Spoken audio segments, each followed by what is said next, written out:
চেতনপুর নামক গ্রামে বাস করত দুই বোন তাদের মা বাবার সঙ্গে, অম্ন আর ঝুমন।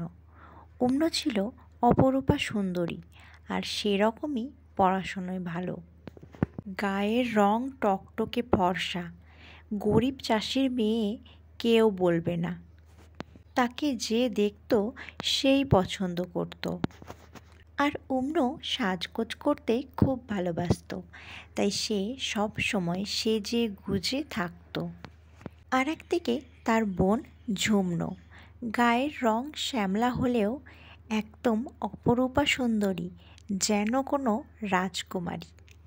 তার নাক, চোখ, মুখ তেমনি সুন্দর আর সব কাজে একদম পারদর্শী। যেমন ঘরের কাজে পারদর্শী, তেমনি বাবার পায়ে পা মিলিয়ে চাষের কাজও করত ঝুমন। এক কথায় ঝুমন বাবা মায়ের কষ্ট বোঝে এবং বাবা মায়ের লক্ষ্মী মেয়ে। অম্ন ঘরের কাজে পারদর্শী হওয়া তো দূরের কথা, ঘরের কোনো কাজও করতো না। অম্ন সবসময় নিজে ভালো থাকতে চায়। অম্ন একদমই ঝুমনোর বসে থাকা দেখতে পারত না। কী রে, বসে আছিস যে? তোর রান্নাবান্না হয়ে গেছে? আমার কলেজে দেরি হয়ে যাচ্ছে, চল আমায় খেতে দিবি চল। তোর সময়ের কোনো জ্ঞান নেই না? থাকবেই বা কী করে, পড়াশুনো তো কিছুই জানিস না। ও আর একটা কথা আমি তো বলতে ভুলেই গেছি, শোন, আমাকে খেতে দেওয়ার পর এই হেঁসোটা নিয়ে মাঠে যাবি। বাবা মাঠে কাজ করছে, সেখানে তোকে ডেকে পাঠিয়েছে।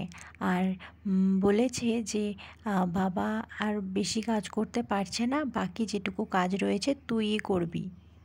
হ্যাঁ রে দিদি, আমি তো এক্ষুনি রান্নাবান্না সেরে একটু বসলাম।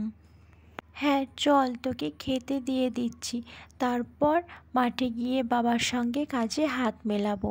আমারই ভুলেই গেছি, বাবা কখন মাঠে গেছে, এবার আমার যাওয়া উচিত। অম্নর পড়াশোনার খরচা চালাতে তার বাবা আর ঝুমনোকে পড়াশোনা করাতে পারেনি। এতে যদিও ঝুমনোর কিছুই যায় আসে না, তবুও যখন অম্ন পড়াশোনা নিয়ে ঝুমনোকে ছোট করে, তখন ঝুমনোর মনটা খুবই খারাপ হয়। আজ যদি আমি পড়াশোনাটা শিখতে পারতাম, তাহলে হয়তো দিদি আমাকে এভাবে ছোট করতে পারতো না। যাই। দেখো মহারানী কিভাবে বসে আছে, সারা দিন শুয়ে বসে দিন কাটিয়ে দিচ্ছে। পায়ের ওপর পা তুলে যখন বসে থাকে না, তখন আমার গা পিত্তি জ্বলে যায়। শুধু কাজ কম নেই, খাবে দাবে আর সারা দিন বসে থাকবে। দাঁড়া, তোর আরাম করে বসে থাকা আমি বার করছি। এই কিরে, বসে আছিস, দেখতে পাচ্ছিস না বাইরে মা কত কাজ করছে? এত যে বাসন পড়ে আছে, মা একা একা ধুচ্ছে, দেখতে পাস না তুই? যা মাকে গিয়ে সাহায্য কর। হ্যাঁ রে দিদি, আমি এখনই সব কাজ সেরে একটু বসলাম, মাই বলল বাসনগুলো আমি ধুচ্ছি। ঠিক আছে, আমি মাকে পাঠিয়ে দিচ্ছি তোর কাছে, আমি বাসন ধুয়ে নিচ্ছি। এভাবেই কাটছিল দিনগুলো। ঝুমনোর বসে থাকা দেখলেই অম্ন রেগে যেত, কিন্তু নিজে তার বাবা মাকে কোনোই সাহায্য করতো না, সব কাজে ঝুমনোই করত। তার উপরেও ঝুমনোকেই অম্ন কথা শোনাতো। কী গো অম্ন, ঝুমনোর মা, মেয়েগুলো তো এবার বড় হয়ে গেল নাকি? ওদের তো এবার বিয়ের ব্যবস্থা করতে হবে, আর কতদিন ওদেরকে ঘরে রেখে দেব? আমি ভাবছি অম্নর বিয়ের একটা ব্যবস্থা করি, বুঝলে? অম্ন তো বড়। হ্যাঁ গো, তুমি ঠিকই বলেছ, আমিও অনেক দিন থেকেই ভাবছি তোমাকে এই কথাটাই বলবো। বয়স তো অনেকটাই হলো, আর অম্নরও স্কুল পাস দেওয়া হয়ে গেছে, কলেজ পাস দিলেই হলো। এভাবেই অম্ন ঝুমনোর মা বাবা অম্ন ঝুমনোর বিয়ের কথা ভাবতে থাকে। যেহেতু অম্ন বড়, তাই অম্নর বিয়েটাই আগে দেওয়ার কথা ভাবে অম্নর মা বাবা। যেমন ভাবা তেমন কাজ। হঠাৎই একদিন পাশের গ্রাম থেকে বেশ বড়লোক এক ব্যবসায়ী অম্নকে দেখতে আসে।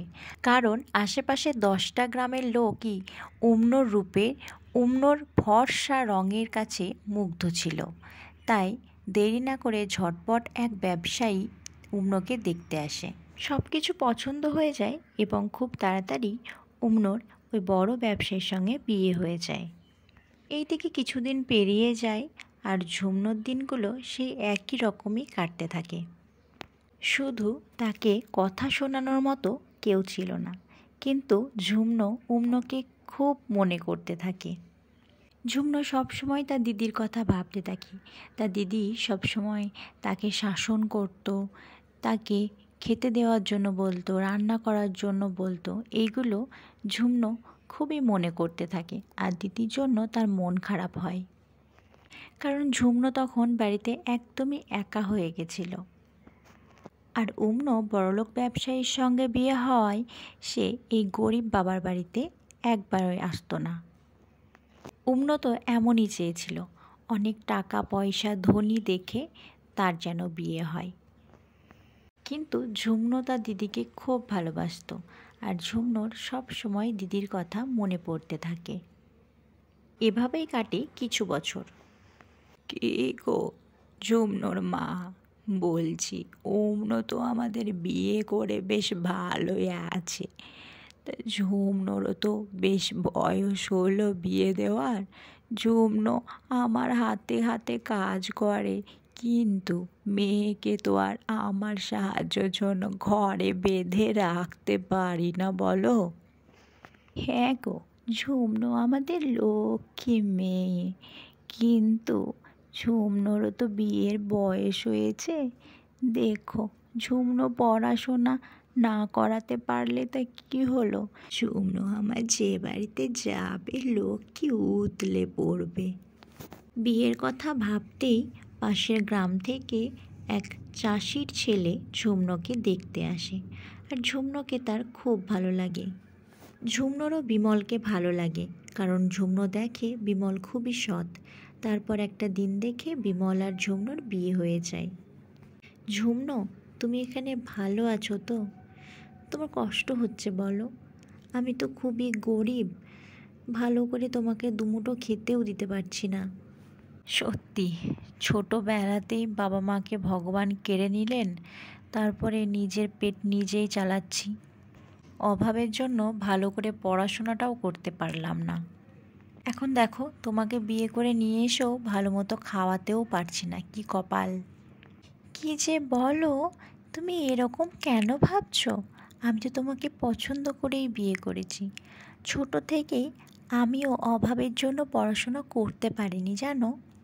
কিন্তু ছোট থেকেই আমার বেশি কিছু আবদার ছিল না, আমি অল্পেই খুশি। আর আমি যেটা নিজে খেটে করতে পারবো সেটা অসৎ পথে কেন করব?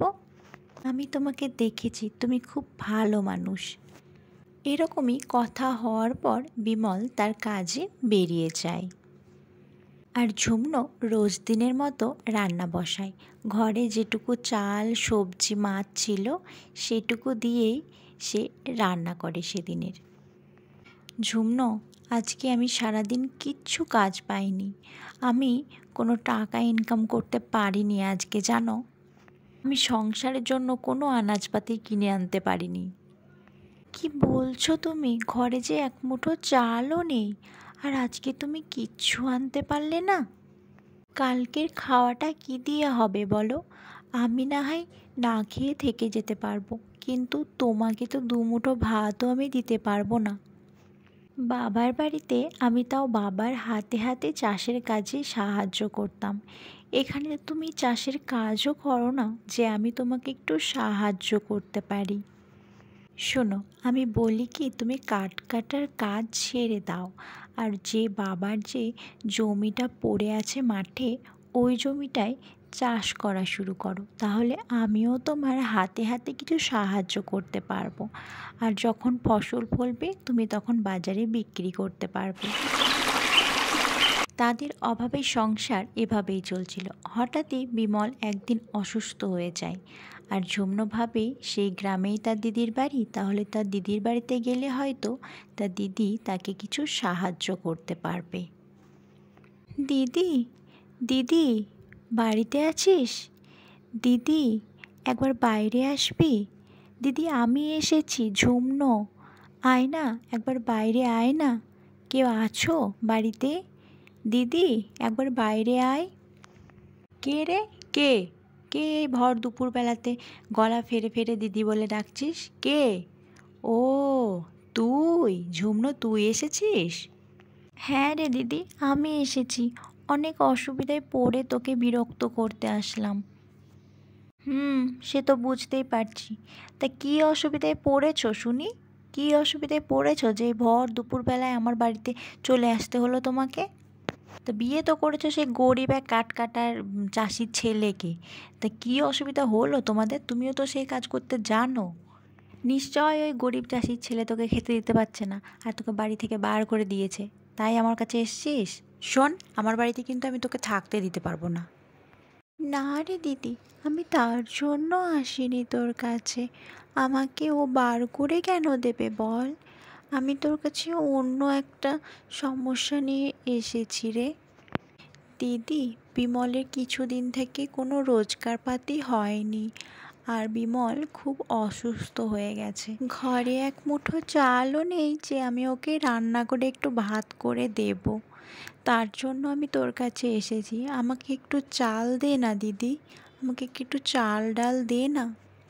কি গরিব কোথাকার, একটু চালও নেই তোর ঘরে? তোকে বলেছিলাম ঝুমনো, ওরকম দেখে বিয়ে করিস না। তুই তো শুনলি না, আর তোকেই বা কে ভালো লোক বিয়ে করতো রে? শোন, আমার স্বামী এখন বাড়িতে নেই, আমি তোকে কিছুই দিতে পারবো না। এই কথা শোনার পর ঝুমনো সেখানে এক মুহূর্তও দাঁড়িয়ে থাকে না। রোজগার করার ক্ষমতা নেই, আবার বিয়ে করেছে। একটু চাল কিনে বউকে খাওয়াতে পারে না, আমার কাছে চলে এসে চাল নিতে। আমি নাকি ওকে চাল দেবো? হ্যাঁ, জানে না তো 2 পয়সা রোজগার করতে কত কষ্ট হয়। শুয়ে বসে থাকবে আর আমার কাছে আসবে টাকা নিতে।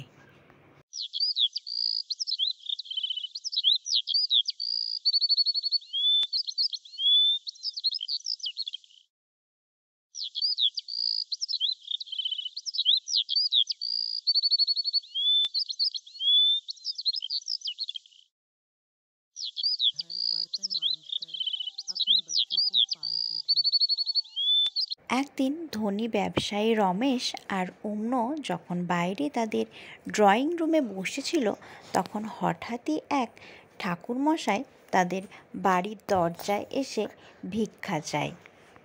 অম্ন তার মায়ের কাছে শিক্ষা পেয়েছিল ভিখারিকে ভিক্ষা দিতে হয়, কিন্তু সে দিতে গেলেও রমেশ তাকে আটকে দেয়। কি ব্যাপার, কি তুমি উঠে পড়লে যে?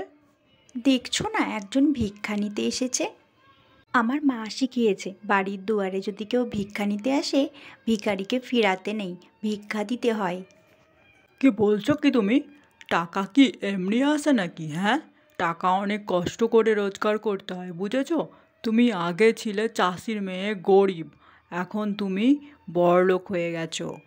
তুমি একজন ধনী ব্যবসায়ীর বউ, বুঝতে পেরেছো? এখন আগের নিয়ম মানার কোনো দরকার নেই। এই যে কাজকর্ম কিছু করতে পারো না? হ্যাঁ, লোকের বাড়িতে চলে এসছো ভিক্ষা করতে? ভালোই তো দেখছি শরীরে বল আছে, তা কাজ করে খেতে পারো না? ভিক্ষা করে খেতে হয় কেন তোমাদেরকে? জানো 2 পয়সা রোজগার করতে কত কষ্ট হয়? রমেশের এই রুক্ষতর কথা শুনে ভিখারি কিছু না বলেই সেখান থেকে চলে যায়। পুরো গ্রাম ঘুরতে ঘুরতে ক্লান্ত হয়ে গিয়ে ভিখারি সেই পুরুতমশাই গিয়ে ঝুমনোর বাড়িতে ওঠে। কেউ আছেন? কেউ আছেন বাড়িতে? আমাকে 2টো ভিক্ষা দেবে মা? ভিক্ষাম দেহি, ভিক্ষাম দেহি। কেউ আছে বাড়িতে? আমাকে 2টো ভিক্ষা দাও। আছো কেউ বাড়িতে?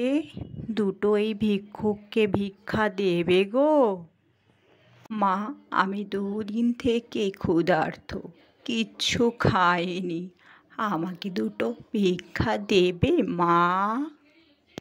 হ্যাঁ হ্যাঁ বাবা, হ্যাঁ আসুন আসুন আসুন, অবশ্যই দেব।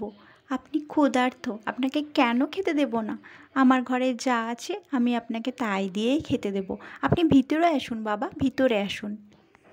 এই কথা বলার পর ঝুমনু ভাবে তার ঘরে তো কিছুই নেই, যে দুমুঠো চাল ছিল সে ভাত বসিয়েছে। সে ভাবল সেই ভাতটুকু দিয়েই ওই ক্ষুধার্ত ভিক্ষুককে খেতে দেবে, তার ক্ষুধা তো নিবারণ হবে। এই বলেই তার ঘরে যা ছিল তাই দিয়েই সেই ভিক্ষুককে খেতে দেয়।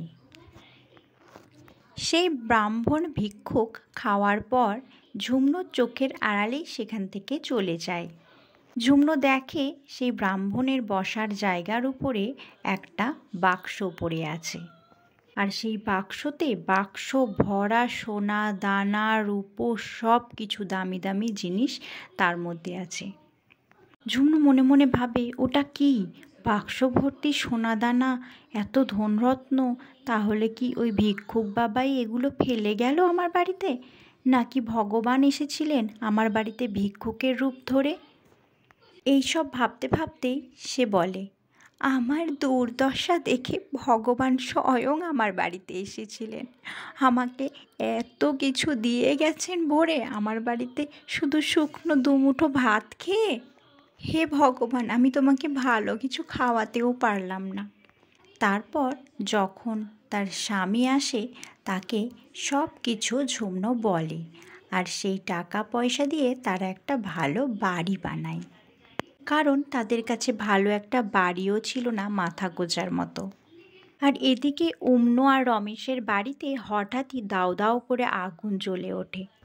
ওদের মাথা গোঁজার মতো ঠাঁই থাকে না, সব আগুনে পুড়ে যায়। ঝুমনু আর রমেশ একদম রাস্তায় চলে আসে। ওরা দুজন রাস্তায় দাঁড়িয়ে দাঁড়িয়ে কাঁদতে থাকে, এবার ওরা কি করবে আর কি খাবে। অম্নু মনে মনে বুঝতে পারে রমেশ আর তার ভুল কর্ম এবং অহংকারের জন্যই তাদের এই দশা হয়েছে। রমেশ যদি টাকার অহংকার না দেখিয়ে ওই ভিক্ষুককে ঘরের দরজা থেকে ফিরিয়ে না দিত, তাহলে হয়তো তাদের আজকে এই দশা দেখতে হতো না। তাই বলে, বেশি অহংকার করতে নেই কোনো কিছু নিয়ে।